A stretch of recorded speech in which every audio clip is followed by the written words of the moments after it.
แม่กับโพดผู้ชายบ่อืดบ่อยากอยู่ดีๆจังใดจังมีความคิดแบบนี้พี่น้องข้อยก็แปลกใจอยู่เด้ตั้งแต่เรามานี่ก็มีเรื่องนี้ล่ะเป็นเรื่องที่แปลกแฮงผู้เจ้าคิดคือกันบ่เอาสิเว้าให้ฟังเด้อแม่เนาะเป็นผู้หญิงที่ขาดผู้ชายบ่ได้ซึ่งตัวลูกเองนี่ก็รู้แล้วเพิ่นเป็นคนที่แบบว่าบ่อิหยังกับชีวิตมากมาย ผู้เป็นแม่นี่เป็นคนที่บ่มีอิหยังชีวิตมากมายบ่ได้วางแผนบ่ได้คิดถึงอนาคตวันหนึ่งไปชวนหมู่ตั้งวงดื่มแล้วก็ไปนอนกับผู้ชายคนนั้นคนนี้ซะเว้าง่ายๆบัดนี้เลาก็เป็นมาเนิ่นนานล่ะแม่นี่เป็นมาเนิ่นนานแล้วเดะลักษณะนี้บัดลูกชายก็เริ่มนับวันเติบโตเป็นผู้ใหญ่แล้วบัดนี้เฮ็ดจั่งใดเอาหมู่เจ้าคิดเบิ่งพอเป็นผู้ใหญ่แล้วก็สิมีความรู้สึก อายในพฤติกรรมของแม่จังซี้นะก็อยากเว้าอยากจาอยากให้หยุดอืมอยากให้หยุดปานนี้ผู้เป็นแม่นี่ก็เลยแบบว่าใจหนึ่งเนี่ยก็อยากเซาทำตัวแย่ๆแต่ว่าความอยากมันบ่หยุดบ่ได้บางคนก็ว่าพาเราไปหาหมอเด้อพาเราไปรักษาลักษณะนี้เราน่าจะเป็นโรคชนิดหนึ่งคือร่างกายผิดปกติ บ้านนี่คือด้วยความที่บ่รู้หยังจังซี้นะลูกเราก็เป็นวัยรุ่นเนาะจังซี้เนาะก็บ่รู้ว่ามันคือหยังจังซี้บ้านนี้ก็บ่ได้ใส่ใจไผแนะนำมาก็บ่ได้ใส่ใจดอกว่าเป็นหยังแม่เนี่ยคือเป็นพฤติกรรมคือทำตัวแบบนี้อายุหลายแล้วบ่ว่าสิเป็นผู้บ่าวเฒ่าผู้บ่าวซ้ำน้อยปานกลางวัยกลางคนจังซี้เอาเบิด บ้านนี้คนเฮาเนาะคนเฮาที่แบบว่าคันชายนะคันชายนี่ก็บางคนก็บ่เลือกเดะบางคนก็บ่เลือกว่าแต่แม่นผู้หญิงก็นั่นเลยก็บ่อึดคือว่านั่นล่ะคนเฮามันก็ต่างคนต่างคิดต่างคนต่างชอบบ้านนี้เราก็เป็นจังซี่ลูกก็เว้าแล้วเว้าอีกเว้าแล้วเว้าอีกเนาะบัดนี้เราหยุดบ่ได้เราก็ยอมรับว่าแม่หยุดบ่ได้ นอกจากว่าจะต้องมีไผสักคนหนึ่งที่แบบว่ามาเติมเต็มสิ่งที่แม่โหยหาสิ่งที่แม่ขาดบ่ได้แม่ยอมรับว่าแม่ขาดผู้ชายบ่ได้เราว่าจังซี้บัดนี้เพราะว่าพ่อเนาะพ่อน่ะก็บ่อยู่โดนแล้วจังซี้นะก็อยู่กันกับแม่มานี่ล่ะแม่ก็เลี้ยงมาตั้งแต่น้อยๆพ่อก็ถิ้มไปจังซี้นะบัดทีนี้เรื่องของเรื่องเดะเลาว่านอกจากว่าสิมีผู้ชายมีไผสักคนหนึ่งที่มีความสามารถแบบว่าเฮ็ดให้เราพึงพอใจ เออเราว่าจังซี่เฮ็ดให้เราพึงพอใจแล้วเราสามารถอยู่นิ่งได้หมายถึงว่าบ่ออกไปหากินข้างนอกจังซี้นะบ่ไปประจานบ่ไปเฮ็ดให้เจ้าของเอ่อเสื่อมเสียจังซี้เออบัดนี้ลูกชายก็คิดแล้วสิเฮ็ดจั่งใดเนาะอยากให้เซาเฮ็ดจั่งใดเนาะเพิ่นจั่งสิเซานัวจังซี้นะบัดนี้เราก็ตัดสินใจว่าเอาวะเออ คือเว้าง่ายๆว่าไปปรึกษาเพื่อนก่อนหน้านี้เนาะว่าโอ้ยตัวสิยากหยังตัวก็เป็นผู้ชายแบบบ่แม่นบ่ตัวก็ช่วยเลาติล่ะถ้าตัวบ่อยากอับอายขายขี้หน้าต่อไปคืออยากให้มันแบบว่าอยากให้มันเงียบอยากให้มันเงียบอยากให้อยู่ในแบบว่าในวงขีดจำกัดจังซี้นะอืมแต่ที่นี่ลูกชายก็เลยได้คำแนะนำจากเพื่อนมาลองเบิ่งด้วยความที่ว่าเรานี่รักแม่บ่อยากให้ศักดิ์ศรีแม่ที่แบบว่าให้มันแบบว่าให้มันแบบมันหมดมันเสื่อมเสียไปมากกว่านี้ซะนะบัดนี้เพราะว่าก่อนหน้านี้เราเป็นแต่ว่าเราบ่มากแต่ว่าทุกวันนี้เราบ่อายหยังเลยเราเฮ็ดเฮ็ดเฮ็ดแบบบ่อายเลยนั่นนะบัดนี้คนที่อับอายคือคนที่ในครอบครัวจังซี้เราก็ตัดสินใจว่าเอาวะเป็นใดเป็นกันชีวิตนี่ก็ถ้ามันสิแย่ก็ให้มันแย่ไปโลดซะเออ เธอก็ตัดสินใจว่าสิลองเบิ่งลองเป็นคนคนนั้นเป็นคนคนนั้นเป็นคนที่แม่อ่าแบบว่าแม่เรียกร้องหาจังซี้บัดนี้ในในในวันที่แม่ดื่มมาจังซี้เนาะดื่มมาก็คืออีกฝ่ายหนึ่งอะทำใจแล้วล่ะลูกเลาน่ะทำใจแล้วบัดนี้พอแม่มากะมานอนปกติแล้วนั่นล่ะบัดนี้คือ บอกง่ายๆว่าเราออกไปหาผู้ชายนั่นล่ะบัดนี้คือว่าบ่มีผู้ใดสิเอาเรานั่นนะบ่มีผู้ใดสิเอาเราก็กลับมาบ้านกลับมาบ้านเว้าง่ายๆว่าวันนั้นก็คือบ่ได้สมหวังกลับมาซื่อๆมาฮอดก็มาพ้อลูกชายเนาะแล้วก็นอนด้วยความที่ว่าดื่มมาเยอะลูกชายก็ตัดสินใจคิดแบบว่าคิดแล้วคิดมาหลายวันแล้วจังซี้นะบัดนี้ก็เข้าไปหาเนาะเข้าไปหาคือแบบว่าเราก็เป็นอารมณ์ที่แบบว่าโหยหาผู้ชายนั่นล่ะอย่างที่เขาเคยเป็น แต่ว่าในวันนั้นบ่มีไผเอาเราจังซี้บ่มีไผอยากเราเนาะเราก็กลับมาซื่อๆแล้วก็นอนเหี่ยวนอนแหงบัดนี้ลูกอันชายก็เข้าไปหาเขาไปหาก็เห็นว่าท่าทีของผู้เป็นแม่น่ะคือว่าเราก็มีความต้องการว่าซั่นตั่วเราก็ควบคุมสติเจ้าของบ่ได้ก็มีอาการมีท่าทีคือแบบว่าไงว่าคนมันบ่ไหวแล้วจังซี้เนาะ บัดนี้ลูกอะเขาไปหาก็คือว่าก็ช่วยในความคิดของเขาเนี่ยก็คือเขาช่วยให้แม่เนี่ยผ่อนคลายหรือว่าได้ปลดปล่อยเออบัดนี้โตแล้วเนาะก็ด้วยความที่ว่าอารมณ์มันพาไปจังซี้นะอารมณ์มันพาไปก็รู้ดีแหล้วว่าถ้าเกิดว่าเรื่องนี้ถ้าปล่อยให้มันเกิดขึ้นบัดนี้ชีวิตมันสิมีการเปลี่ยนแปลงเดะบัดมันสิมีการเปลี่ยนแปลงเรื่องต่างๆนานาที่ปากคน บัดนี้เจ้าของเนี่ย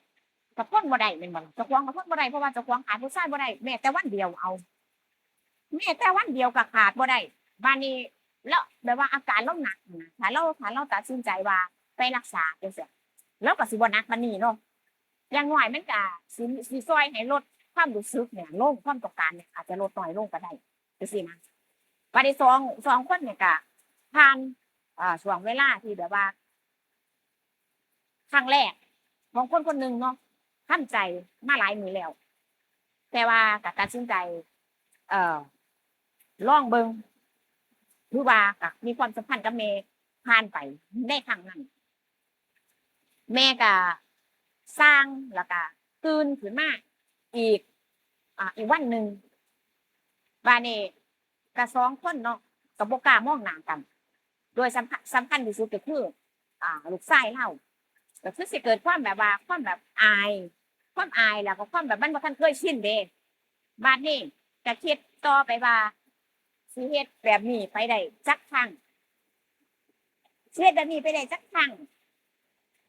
สิมันก็เป็นการฝืนความรู้สึกแม่นบ่ครั้งแรกมันก็เป็นการฝืนความรู้สึกของผู้ฝ่ายชายบัดนี้ฝ่ายหญิงน่ะก็บ่ได้อิหยังดอกบ่ได้คิดอิหยังมากมายคิดว่ามันเกิดขึ้นแล้ว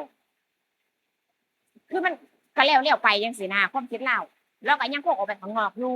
ไปเข้าข้างนอกแต่ว่าเราก็สิกลับเร็วกว่าปกติแล้วก็คือหมายบอกง่ายๆว่าเหมือนกับเรากำลังอ่า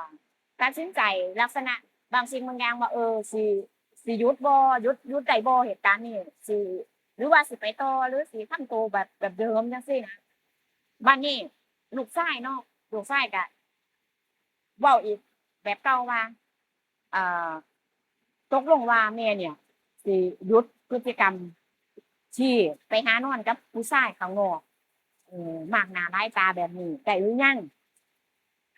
เพิ่นก็ว่าคุยกันระหว่างครอบครัวแม่นบ่ล่ะได้หรือยัง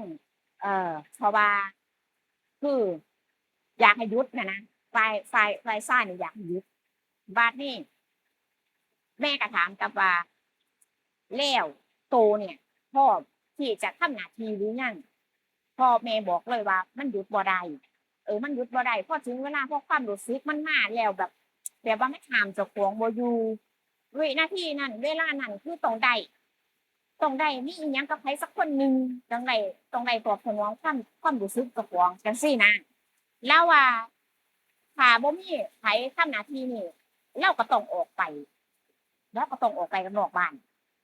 ไปหาผู้ชายสักคนหนึ่งจังซี้เด้เออเป็นหยังคือเป็นแนวนั้นก็บ่ฮู้เด้บัดนี้ถ้าจะมองว่าเรามีความสุขบ่เราว่ามันก็บ่แม่นความสุขแต่ว่าจะต้อง คือในช่วงเวลาในอารมณ์นั้นก็จะต้องมีไผสักคนหนึ่งมาอ่ามาช่วยจังซี่นะมาช่วยให้ความรู้สึกเราลดลงถ้าบ่มีมันก็สิเป็นลักษณะคือว่าเราก็สิแล่นหากอดผู้นั้นหาเอาผู้นี้แบบว่าแล่นใส่ผู้นั้นแล่นใส่ผู้นี้จังซี่นะ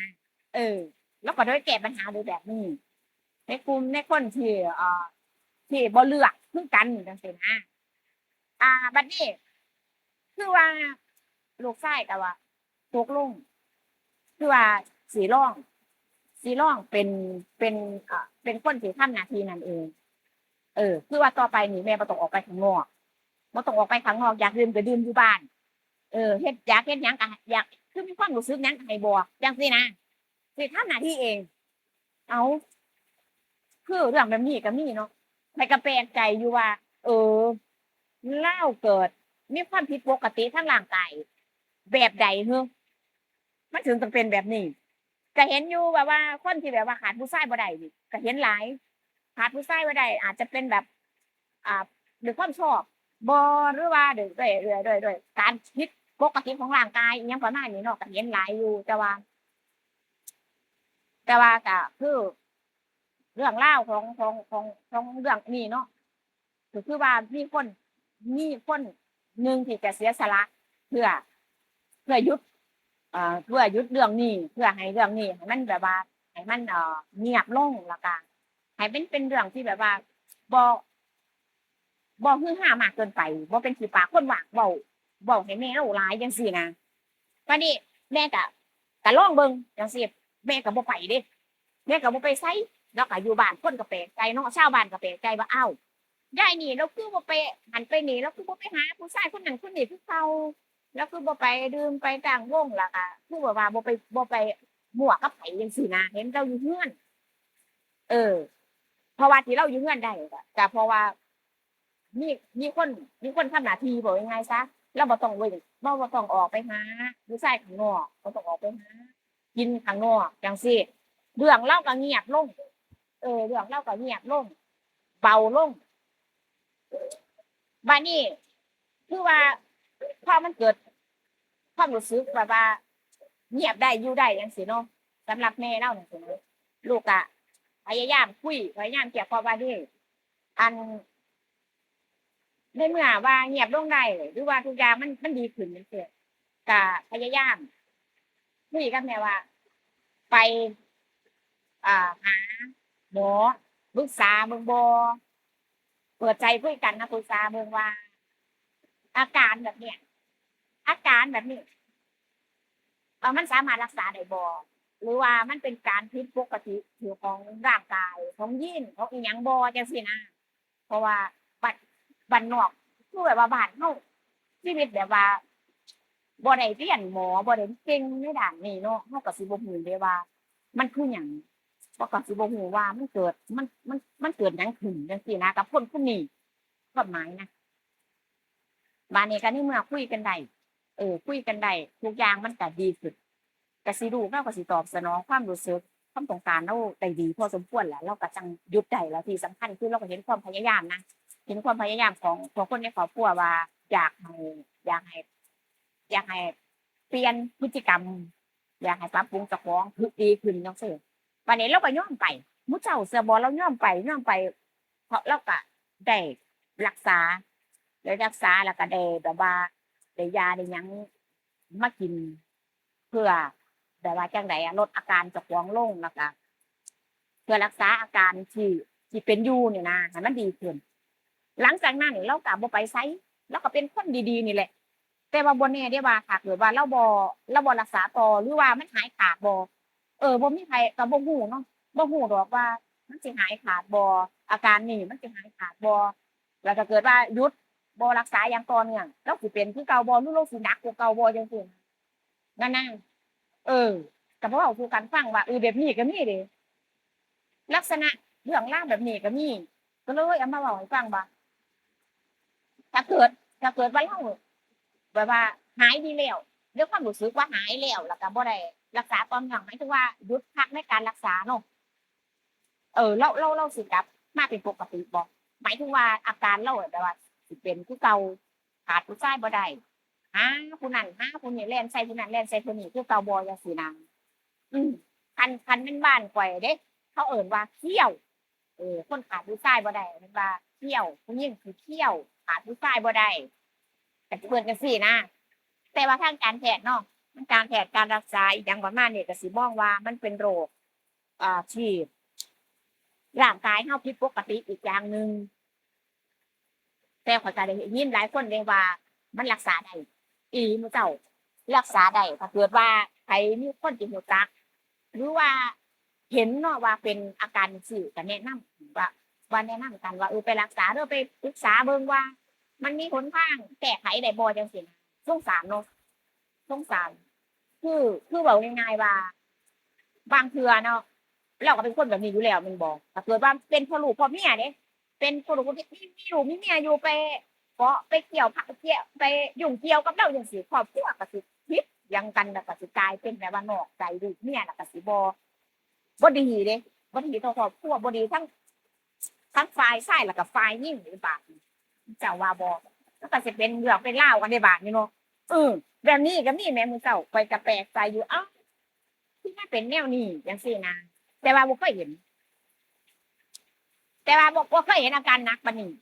บ่เคยเห็นแต่ว่าเห็นอยู่ดอกเห็นเป็นสู้กันเป็นสู้คนนั้นเป็นสู้คนนี้ก็เห็นอยู่แต่ว่าครอบครัวยังอยู่กันพร้อมหน้าพร้อมตาผัวก็ยังอยู่จังซี่นะเคยเห็นอยู่แต่ว่าลักษณะแบบนี้บ่เคยเห็นเอาเว้าให้ฟังพี่น้องอืมเจอกันคลิปหน้าความสัมพันธ์ที่มันบ่ควรเกิดขึ้นแต่ว่าก็ต้องตัดสินใจเฮ็ดผู้เฮ็ดก็บ่ได้พิศวาสแต่ว่าก็ต้องจำใจเพื่อสิ่งที่มันแบบแย่ๆจะได้ดีขึ้นนะเออเจอกันคลิปหน้าพี่น้องขอบคุณทุกการรับชมนะคะไปแล้วเด้อพี่น้องเด้อสวัสดีค่ะ